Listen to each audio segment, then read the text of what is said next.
the opposing counsel just said, if Your Honor has questions, just quash the subpoena. But Your Honor asked several questions, and I didn't hear from the opposing counsel answers to those questions. So this proceeding, which is clearly criminal, why is it civil?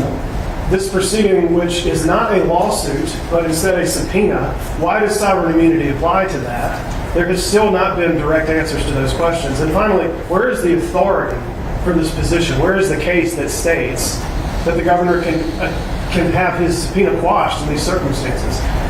There were not answers to those questions.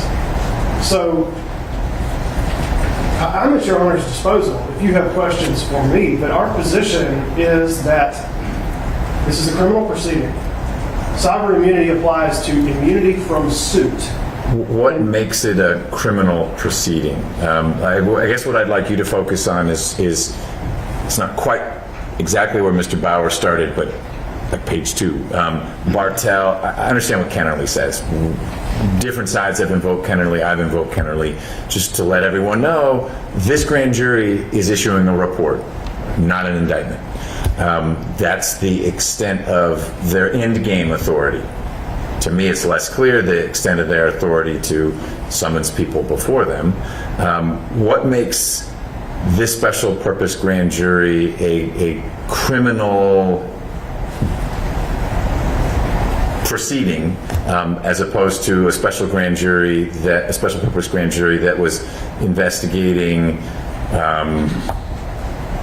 something plainly civil? I think DFACS, if it was investigating the administration of DFACS, or if it declared itself a civil investigation. First of all, the Kennerly case is, when it says the language that the opposing counsel relies upon, it is interpreting Bartell. It says, Bartell says special purpose grand juries are only civil. That's not what Bartell says. Bartell says, in that case, that grand jury was civil and declared itself as such. What do you know what the special purpose grand jury in Bartell was tasked to do?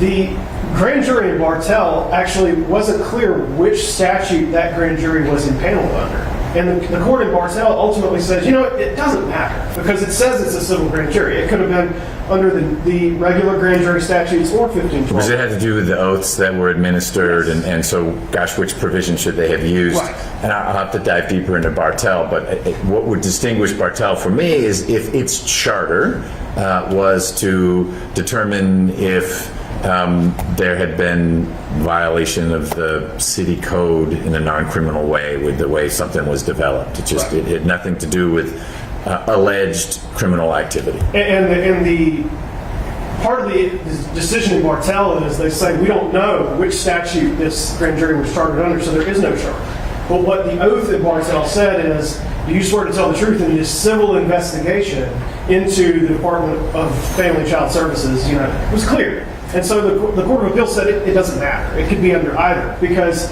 1512-100, the special purpose grand jury statute, says that you can be impaneled for either. But you can impanel one to investigate anything that a normal grand jury can investigate. And a normal grand jury can investigate civil or criminal proceedings. So then we look, the language of the statute says that a special purpose grand jury can be convened to investigate any violation of the laws of this state. The impaneling order, which was issued by the chief judge of this circuit, said that any violation of the laws of this state can be investigated within the subject matter that is relevant for this special purpose grand jury. And in the request from the district attorney for a special purpose grand jury, it was said over and over that there could be possible criminal disruptions to the laws of this state. And that is what it is investigating. Over and over again, this has been emphasized. Finally, you have the authority of a special purpose grand jury who is investigating criminal matters to make recommendations in its report that certain criminal charges be pursued. So to say that because of a line in Kennerly that misinterprets the holding in Bartell, that this is somehow civil and there's no amount of other authority or specific information in this case can say otherwise is, well, it's just not true. Let's say for a moment that it's fair to characterize the special purpose grand jury here as one that's engaged solely in criminal investigation. why does sovereign immunity then not apply to the subpoena to the governor? Well, sovereign immunity, you looked at the Constitution. This was cited by opposing counsel. In Article 1, Section 2, Paragraph 9, they may waive the state's sovereign immunity from suit by enacting a State Tort Claims Act. I mean, we are talking about items and matters that have absolutely nothing to do with a criminal investigation. Additionally, this is not a suit. This is if they had meant any legal proceeding conceivable, they could have said so. But this is talking about tort claims. This is talking about proceedings against the state, where the state is a party. And this is a subpoena to the governor as an individual about his activities as a witness to the actions of other people.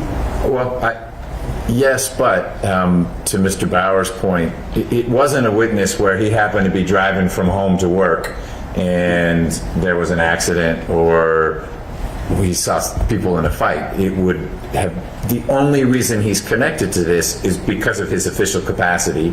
And as I understand the theory of the investigation, in treaties that he exercised his authority in certain ways to benefit folks who thought that the electoral outcome wasn't what it seemed to be. So, yes, witness, and I've seen nothing that suggests the governor is anything but a witness, as in we're interested in learning from you, not subject, not target, to get into that messy nomenclature that raises pulse rates. But it is still in connection with his official duties, which is why I think we then need to explore the concept of sovereign immunity, because I don't think, and Mr. Bauer acknowledged this, if the governor had been driving home from work and was going 90 in a 35 zone and hit someone and there was a lawsuit over that accident, that would be victim of accident versus the name of the governor, not governor in his official capacity. And I don't think sovereign immunity would help him a lot there. But it certainly, if this were a civil investigation, this is the governor in his official capacity responding however he did to people from the outside of Georgia and inside of Georgia saying, why not take this course of conduct? Why not do this? We ought to do that. So to call it as an individual, unless I am, and you are much closer to where this special purpose grand jury has gone, but on the surface, the layperson understands it to be the governor as governor and not as, I happen to live in Georgia and these things happened. That analysis of whether acts are official acts or acts in an official capacity is always undertaken when there is a lawsuit. So to put that analysis ahead of the determination of whether this is a lawsuit or not puts the cart before the horse. It inverts the analysis. And it's just not relevant because this is not a lawsuit. This is a subpoena to ask the governor to be a witness in a criminal investigation. So it just doesn't apply. And if it did, I'm not sure if the implications of this position have been fully thought out and explored, because police officers are arms of the state, and they're subpoenaed to appear in court proceedings all the time. I have yet to hear that a police officer or state trooper who is an employee of state government cannot be subpoenaed to come in and provide testimony in criminal matters. GBI agent. If this position is validated, the power of this court is entirely destroyed with regard to a whole host of actors. And it simply doesn't flow from logic or the way that the law is supposed to fit together. This grand jury has asked the governor to come forward in the same way that his legal advisor under the laws of this state, the Attorney General, was asked to come forward. And as Your Honor pointed out, this is the first we are hearing of this argument.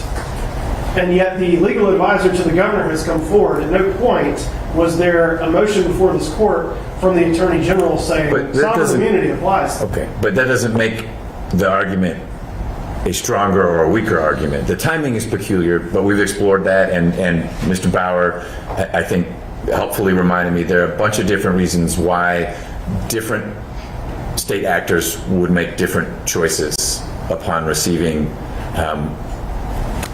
an invitation from the special purpose grand jury.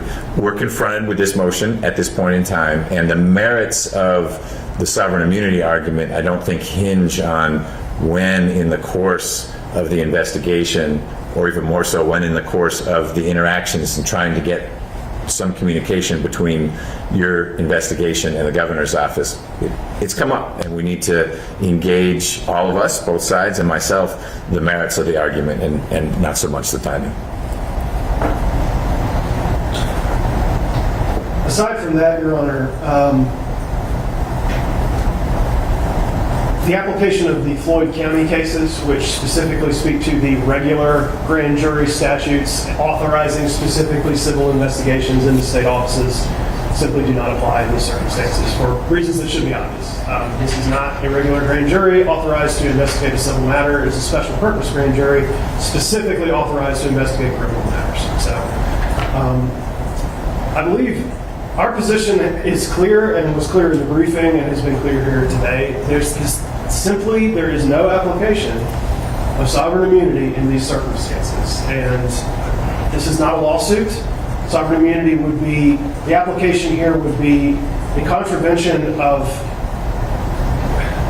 decades or centuries of practice in this state. They have presented no authority to indicate to this court that this court should grant quashal on this basis. And unless Your Honor has additional questions, I believe our position on this matter is clear.